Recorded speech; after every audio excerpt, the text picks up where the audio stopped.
नमस्ते बच्चों, कैसे हो? सब ठीक हो ना? चलिए, आपको सब समझ में आ रहा है। ये आज का वीडियो थोड़ा लंबा होगा। गुण संधि पढ़ेंगे। अपन ने सबसे पहले यण संधि पढ़ ली, अयादि संधि पढ़ ली। तीसरे नंबर की चल रही है अपने स्वर संधि में गुण संधि। तो सूत्रों से स्टार्ट करते हैं। गुण संधि में कौन कौन से सूत्र आते हैं और वो क्या क्या काम करते हैं। देखिए, सबसे पहला सूत्र गुण संधि का सबसे पहला सूत्र है अदेंग गुणा। सबसे पहला सूत्र है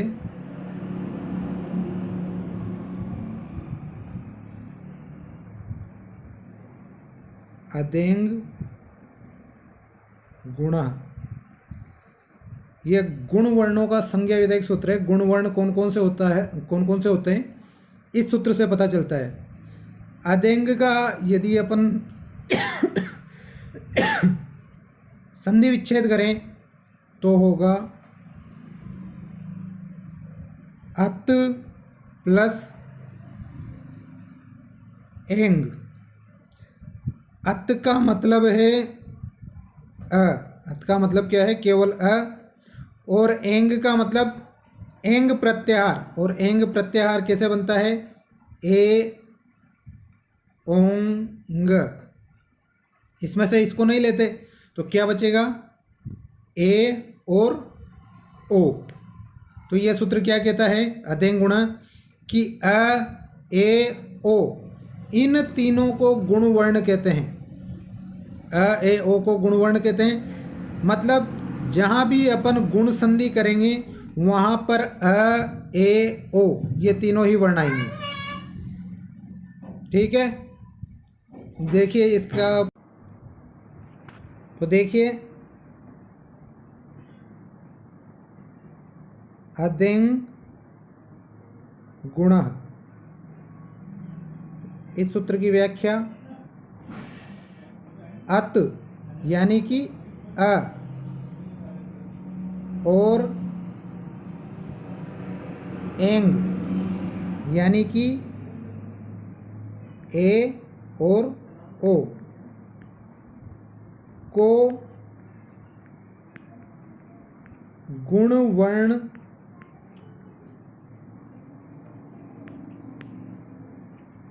कहते हैं। अ ए और ओ ये तीनों वर्ण गुण वर्ण कहलाते हैं। इस वजह से जहाँ पर संधि होकर ये तीन वर्ण बनते हैं वहाँ पर कौन सी संधि होती है? गुण संधि। अब आगे देखते हैं और कौन सा सूत्र है इसका। अगला सूत्र है इसका त परः तत्कालस्य। अगला सूत्र त परः तत्कालस्य।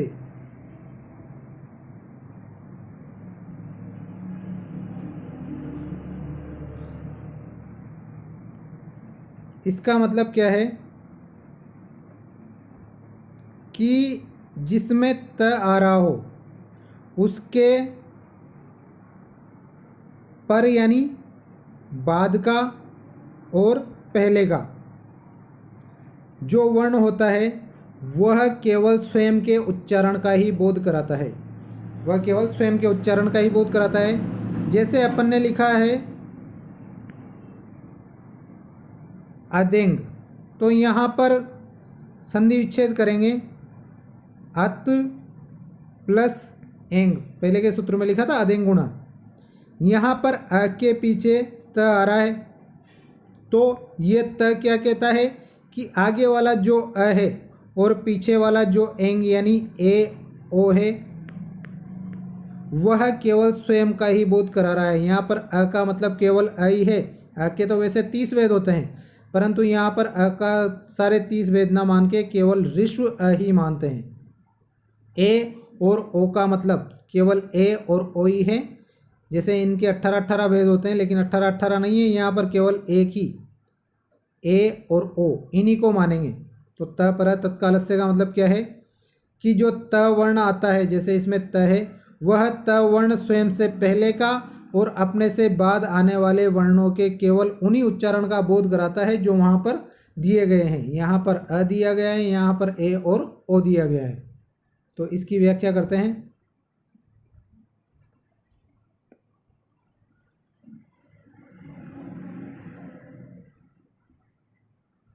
त परस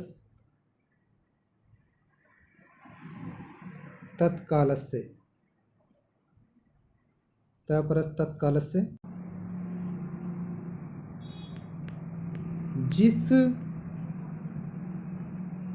स्वर से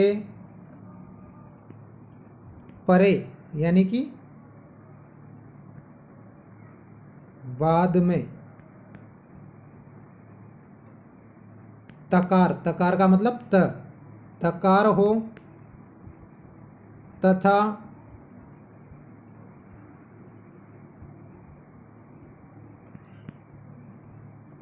तकार के बाद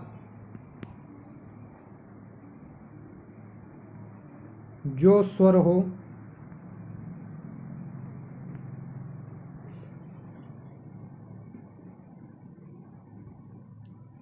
वे अपने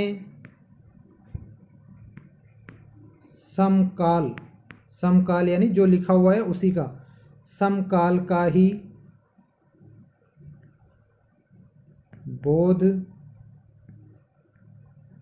कराते हैं। जैसे अत एंग, यहाँ पर इस त से पहले अ और यहाँ पर ए ओ, अत एंग अ ए ओ का ही बोध कराएगा। अ ए ओ इनका ही बोध कराएगा, क्योंकि अ का एक रूप आ भी है, ए का एक रूप ऐ भी है, ओ का एक रूप औ भी है। तो अ का एक रूप आ, जहाँ पर आ जाएगा वहाँ पर दीर्घ संधि हो जाएगी, जहाँ पर ए आ जाएगा वहाँ पर वृद्धि हो जाएगी, मतलब बड़ा वाला ए, और जहाँ पर औ आ जाएगा बड़ा वाला औ, दो मात्रा वाला, वहाँ पर भी वृद्धि संधि हो जाएगी। तो उस वृद्धि संधि और दीर्घ संधि से बचाने के लिए यहाँ पर यह सूत्र लगाया है, इस अ के बाद त लगाया है, ताकि अपने को केवल इससे तीन ही वर्ण मिले, अ ए और ओ। ये मैंने पहले समझा दिया है कि त पर तत्कालस्य का मतलब क्या है, कि इस अ के बाद ये त दे रखा है, तो इस त के बाद वाले वर्ण और पहले वाला वर्ण केवल स्वयं का ही बोध कराएगा, अपने और भेदों का बोध नहीं कराएगा। अगला सूत्र गुण संधि का, जो संधि का ही सूत्र है।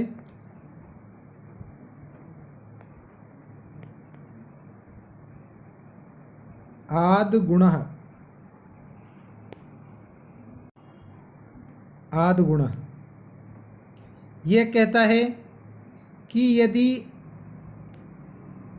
अवर्ण से परे, अवर्ण से परे कोई स्वर हो तो, अवर्ण से परे कोई स्वर हो तो पूर्व व पर, पूर्व यानी पहले और पर यानी बाद में, पूर्व व पर दोनों के स्थान पर गुण एकादेश, एक आदेश, एकादेश हो जाता है। पहले यहाँ पर इसकी केवल व्याख्या समझ लीजिए। आद गुणा सूत्र क्या कहता है अ वर्ण से परे कोई स्वर हो तो पूर्व यानी पहले वाले वर्ण और पर यानी बाद वाले वर्ण दोनों के स्थान पर गुण एक आदेश हो जाता है। पहले और बाद दोनों के स्थान पर एक ही आदेश हो जाता है। अब आगे समझते हैं कैसे क्या होता है ये। देखिए, अब तक अपन ने जो जितने भी पढ़े हैं, जैसे यण संधि में कोई भी सूत्र पढ़ा है अपन ने, जैसे स्वागत,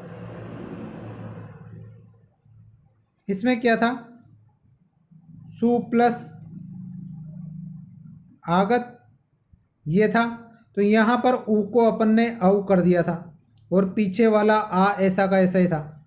मतलब पहले वाला वर्ण चेंज हो गया, बाद वाला वर्ण चेंज नहीं हुआ। लेकिन गुण संधि में क्या करते हैं अपन, गुण एक आदेश होता है। जैसे उप प्लस इंद्र, यहाँ पर इसमें अ है और इसमें ई है। इन दोनों को संयुक्त करेंगे तब ए बनता है। क्या बनता है? ए बनता है। तो मतलब इन दोनों की जगह पर एक ही आदेश हो गया। यहाँ पर दो अलग अलग वर्ण थे, उनकी जगह पर एक आदेश हो गया। अब आगे समझते हैं कि ये सारी चीज़ें कैसे होती है। ये संधि करना अभी बताऊंगा मैं। पहले ये देख लेते हैं कि इस सूत्र से, मतलब यह सूत्र किस किस के द्वारा रोका जाता है। यह सूत्र कहता है अवर्ण है, उसके बाद कोई स्वर आ जाए तो क्या होता है, गुण एकादेश होता है। लेकिन एक दीर्घ संधि का सूत्र है, वह कहता है कि यदि अवर्ण के बाद कोई समान स्वर आ जाए तो वहाँ पर दीर्घ एकादेश हो जाता है। मतलब ये अ तो किस सूत्र से खत्म हो गया, दीर्घ से। इसके बाद आगे देखते हैं, अ तो दीर्घ से खत्म हो गया। अब यदि अ के बाद ए हो या अय हो या औ हो, ओ हो या औ हो, तो ये किस में आ जाते हैं, वृद्धि में। अ के बाद ए, ऐ, ओ, औ, ये चारों वृद्धि में आ जाते हैं। मतलब जो गुण संधि का सूत्र है उसका एक तो दीर्घ संधि का सूत्र बात कर रहा है, एक वृद्धि संधि का सूत्र बात कर रहा है। ये दोनों रोक रहे हैं। अब अपने पास अ भी खत्म हो गया, ए भी खत्म हो गया, ऐ, ओ, औ, ये चारों वर्ण खत्म हो गए। ये कह रहा था स्वर, लेकिन स्वर में से ये पांचों तो अपने पास खत्म हो गए। अब बचे क्या क्या, अब बचे अपने पास अ के बाद ई, ऊ, री और री, ये चार वर्ण बचे हैं अपने पास। तो आद गुण का मतलब क्या है कि यदि अ वर्ण के बाद, ये अ दोनों तरह का हो सकता है, अ भी हो सकता है और आ भी हो सकता है। अ वर्ण के बाद ई, ऊ, री और री, इनमें से कोई भी वर्ण हो तो गुण एकादेश होता है। गुण का मतलब है कि इन दोनों की जगह पर क्या हो जाएगा, अ हो जाएगा, ए हो जाएगा और ओ हो जाएगा। अब यह परिवर्तन कैसे होगा, मतलब कहाँ पर तो अ होगा, कहाँ पर ए होगा और कहाँ पर ओ होगा। देखिए, जैसे एक सूत्र पहले आया था अपने, स्थाने अंतरतमा। यह सूत्र क्या कहता है कि यदि दो वर्णों में मेल हो रहा है तो उनका मेल उच्चारण स्थान के अनुसार, मतलब जिस स्थान से पहला वर्ण उच्चारण होता है उसका परिवर्तन उसी के स्थान पर होगा। जैसे मान लो अपने को अ और ई, इन दोनों का मेल करना है तो अ का उच्चारण स्थान क्या है, सूत्र था अकुह विसर्जनीया नाम कंठ। अ का उच्चारण स्थान क्या है? कंठ, यह कंठ। ई का उच्चारण स्थान क्या है? इसका सूत्र था ईचु यशानाम तालु, मतलब ई का उच्चारण स्थान है तालु। अब अपने को ऐसा वर्ण ढूंढना है जो कंठ का भी हो और तालु का भी हो। भाई दोनों की जगह पर एक कर रहे हैं, कंठ अलग था तालु अलग था। अब अपने को कंठ और तालु दोनों एक जगह संयुक्त करने हैं। तब क्या करना है अपने को?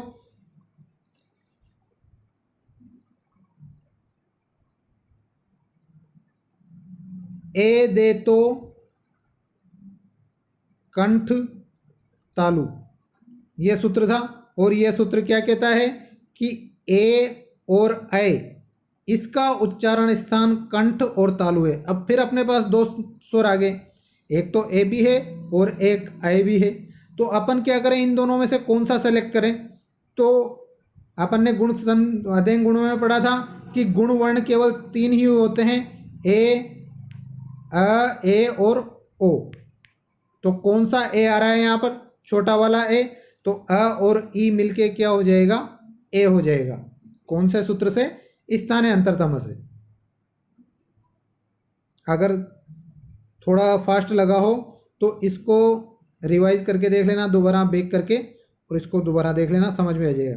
फिर भी समझ में नहीं आए तो मैं ग्रुप में बता दूंगा या दोबारा वीडियो बना के डाल दूंगा। देखिए वो आदि गुणा सूत्र आया, उससे कुछ शब्द बना के देखते हैं। जैसे उप प्लस इंद्र, ये शब्द है अपने पास। इसकी संधि करनी है, यहाँ से आएगा अ, यहाँ से आएगा ई, इन दोनों की संधि करनी है अपने।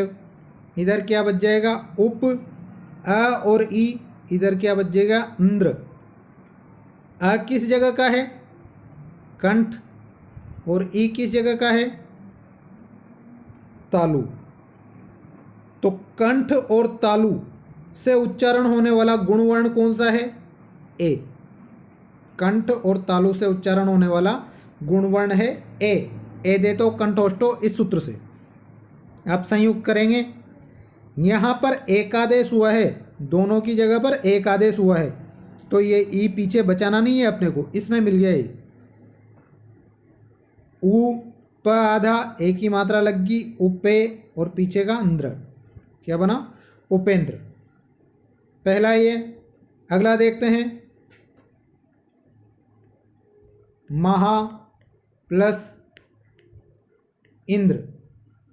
यहाँ पर ये मह क्या उतारा?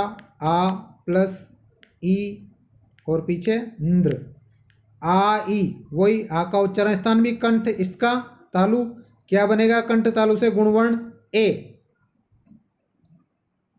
और यहाँ क्या? मह, और यहाँ इंद्र, संयुक्त करेंगे तो क्या बनेगा? म, ह में एक ही मात्रा लगी है इंद्र, यह ह में एक ही मात्रा यहाँ से आई है, ये मात्रा इसके ऊपर चल जाएगी, महेंद्र। अगला पर प्लस उपकार, पर प्लस उपकार, यहाँ से उतारा अपन ने अ, यहाँ से उतारा उ, इधर बचा पर, इधर बचा पकार। अ का उच्चारण स्थान कंठ, उ का उच्चारण स्थान ओष्ठ, उपउद्यमानिया नाम ओष्टो, इस सूत्र से ओष्ठ। अब कौन सा गुणवर्ण है जिसका उच्चारण कंठ और ओष्ठ से हो रहा है? तो एक सूत्र था ओ दो तो कंठोष्ठ, ओ दो तो कंठोष्ठ, मतलब ओ और औ, इनका उच्चारण स्थान क्या है? कंठोष्ठ। तो कंठ और ओष्ठ दोनों से मिलने वाले ओ और औ है, लेकिन गुणवर्ण अपने पास केवल ओ है, तो क्या बनेगा? ओ। संयुक्त करेंगे तो पर, ओ की मात्रा लगी परो, और पीछे का पकार जोड़ दिया, परोपकार। ठीक है। अगला देखते हैं,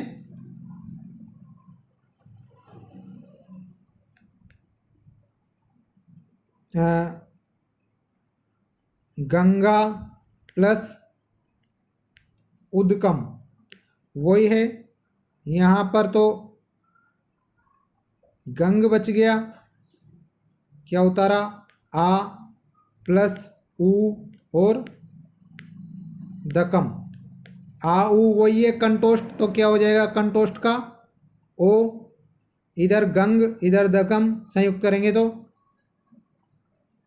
गंग, ओ की मात्रा लगी गंगोदकम, गंगोदकम।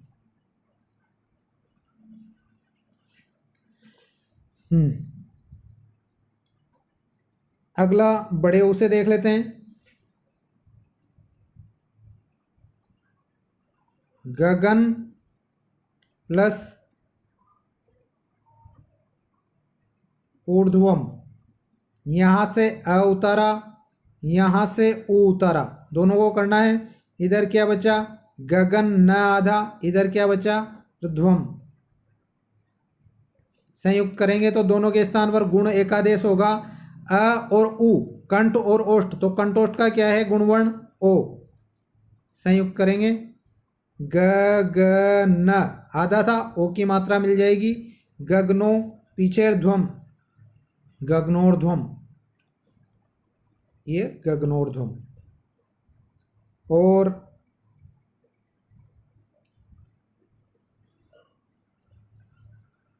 महा प्लस पूर्णम क्या होगा, यहाँ तो मह, इधर आ प्लस उ, ये बड़ा उ है यहाँ पर, और रणम, वही संयुक्त करेंगे कंठ और ओष्ठ, कंठोष्ठ कौन सा ओ गुणवर्ण है। अब मह, ओ की मात्रा लगी महोरणम, महोरणम, इस तरह से गुण संधि होती है। ये आद गुण सूत्र समझाने के लिए उदाहरण थे। अब आगे कौन से सूत्र आते हैं वो देख रहे हैं अभी। अगला सूत्र समझने से पहले अपन एक बात समझ लेते हैं, र प्रत्याहार, र प्रत्याहार या र प्रत्याहार भी कहते हैं इसको। इसमें कौन कौन से वर्ण आते हैं देखिए, ह ये वरट और लण, ये दो माहेश्वर सूत्र है। र प्रत्याहार कहाँ से चालू होता है, यहाँ से चालू होता है और ख़त्म कहाँ तक होता है, इस ल में जो अ मिला हुआ है उस अ को महर्षि पाणिनि ने इत संज्ञक माना है, मतलब इसकी इत संज्ञा की जा सकती है। तो र प्रत्याहार र से चालू होगा और अ पर ख़त्म होगा, केवल इसी में है ये व्यवस्था और कहीं पर भी नहीं है, केवल यहाँ पर र से चालू होगा और अ पर ख़त्म होगा। अब र प्रत्याहार में कौन कौन से वर्ण आएंगे अपने, ट की अपन गिनती ही नहीं करेंगे, तो क्या बचेगा र और ल। र प्रत्याहार में दो वर्ण आएंगे र और ल। अब ये र और ल अपने यहाँ पर क्या काम आएंगे वो देखते हैं।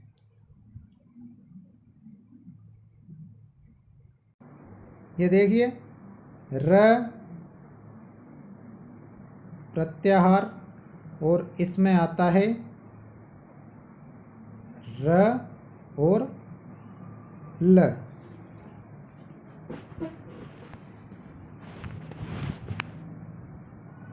गुण संधि में अगला सूत्र है उरण रपरः, उरण रपरः। यहाँ पर उ का मतलब है ऋषि वाला और री और री, संधि विच्छेद करेंगे तो उ प्लस अण और र परह। इसके कहने का मतलब क्या है, उ यानी री और री, यदि कहीं पर इनका अण आदेश हो जाता है, अण आदेश अ ई ऊ बन जाते हैं किसी भी तरीके से संधि में होकर, तो इसके बाद र प्रत्याहार के वर्ण आएंगे। पर यानी बाद में र प्रत्याहार के वर्ण, र प्रत्याहार के वर्ण या तो र आएगा या फिर ल आएगा। किसके बाद? री और री के बाद यदि ये अण बन जाते हैं तो या तो इनके बाद र आएगा या ल आएगा। देखिए कैसे इसी गुण संधि में काम आने वाला है ये।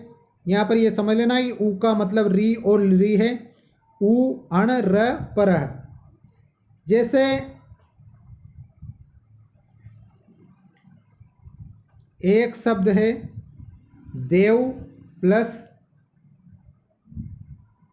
ऋषि, यहाँ से अपन ने अ उतार लिया, यहाँ से अपन ने री उतार लिया, इधर बचा देव और इधर बचा शी। अब यहाँ पर देखते हैं अपन, अ है र है, अ है और री है। अपने पास वहाँ पर गुण संधि करने के लिए ये वर्ण भी था कि ई ऊ री और री, ये चार वर्ण बच रहे थे तो री भी बच रहा था उनमें। अब यहाँ पर देखते हैं अ का उच्चारण स्थान क्या है? कंठ। री का उच्चारण स्थान क्या है? री टू रसाणाम मूर्धा से मूर्धा। अब अपने को इन दोनों की संधि करके गुण वर्ण करना है। अब गुण वर्ण क्या है अपने पास? गुण वर्ण तीन ही हैं, अ, ए और ओ। ये तीन ही गुण वर्ण हैं। मतलब अपने पास ऐसा कोई वर्ण नहीं है जिसका उच्चारण कंठ और मूर्धा से होता हो, लेकिन अपने को एक वर्ण जरूर मिल रहा है जिसका उच्चारण कंठ से होता है। वह क्या है? अ मिल गया अपने पास। अब मूर्धा से उच्चारण होने वाला वर्ण इनमें से कोई सा है नहीं, तो अब क्या होगा? उरण रपर सूत्र से क्या कहा था? उरण रपर सूत्र ने कि यदि अ और री मिलकर कहीं पर अ बन जाते हैं, मतलब अण बन जाते हैं। अण में क्या आता है? अ, ई, ऊ और री, अ ई उण, अ ई ऊ, केवल ये तीन ही आते हैं। अ ई ऊ इनमें से एक बन जाता है तो बाद में उसके र प्रत्याहार का वर्ण आएगा। र प्रत्याहार में दो वर्ण हैं, र और ल। अब अपने को देखना है यहाँ पर मूर्धा है तो मूर्धा वाला वर्ण कौन सा है अपना? र। रीटू रसाणाम मूर्धा। इस सूत्र से अब क्या बना अपने पास? अर। क्या बना? अर। अब ये अर इन दोनों के बीच में आ जाएगा, देव और शी के बीच में, तो क्या होगा? ये देव प्लस ऋषि, यहाँ पर अ और ये एक तो अ हो गया था और इस र की वजह से यहाँ पर इस री की वजह से र जुड़ गया उरण रपर सूत्र से। अब क्या बचा? देव में व आधा था, व में ये अ मिलते ही वह पूरा हो गया। ये र पीछे सी था, ये सी। अब आधा र बचा तो आधा र कहाँ चढ़ाएंगे? अगले वाले वर्ण के ऊपर, देवर्षि। अब यहाँ पर सोचने वाली बात वही है कि अ, ए और ओ ये तीन ही गुण वर्ण थे, लेकिन ये अर किस सूत्र से बना है? उरण रपरा सूत्र से। तो उरण रपरा से देवर्षि शब्द बनता है। उरण रपरा की व्याख्या देख लेते हैं।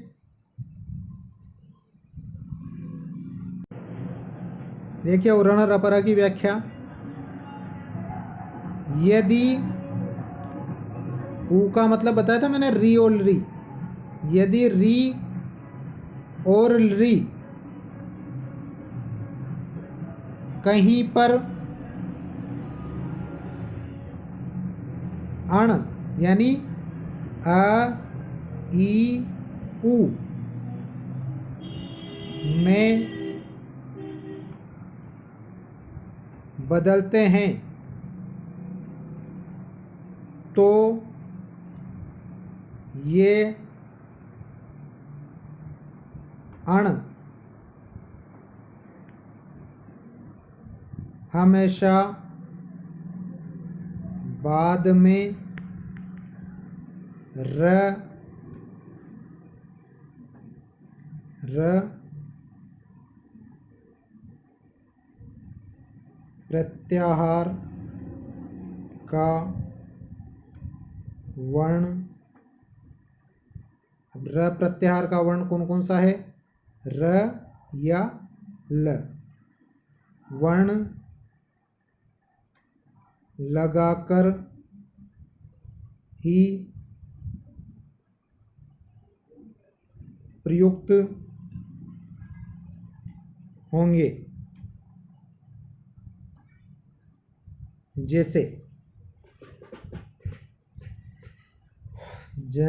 जैसे वही है, महा प्लस ऋषि, आ प्लस री, इधर मह और इधर शी। इन दोनों को बदलेंगे तो ये तो आ में बदल गया, क्योंकि यहाँ पर गुण संधि का सूत्र लागू हो रहा है, आद गुण। अब कंठ तो आ गया अपने पास, लेकिन मूर्धा का वर्ण नहीं आया, तो मूर्धा का वर्ण र प्रत्याहार में से क्या आता है? र। अर हो जाएगा ये, और संयुक्त करने पर महर्षि। यहां पर ये र किस सूत्र से आया है? उरण रपरह सूत्र से। तो ये गुण संधि के सारे सूत्र कंप्लीट हो गए हैं। अब अपने को इसके उदाहरण देखना है, जो अगले वीडियो में देखेंगे। उनमें अगले वीडियो में आपको संधि और संधि विच्छेद दोनों करना सिखाऊंगा, गुण संधि की। तो आज के लिए इतना ही, धन्यवाद।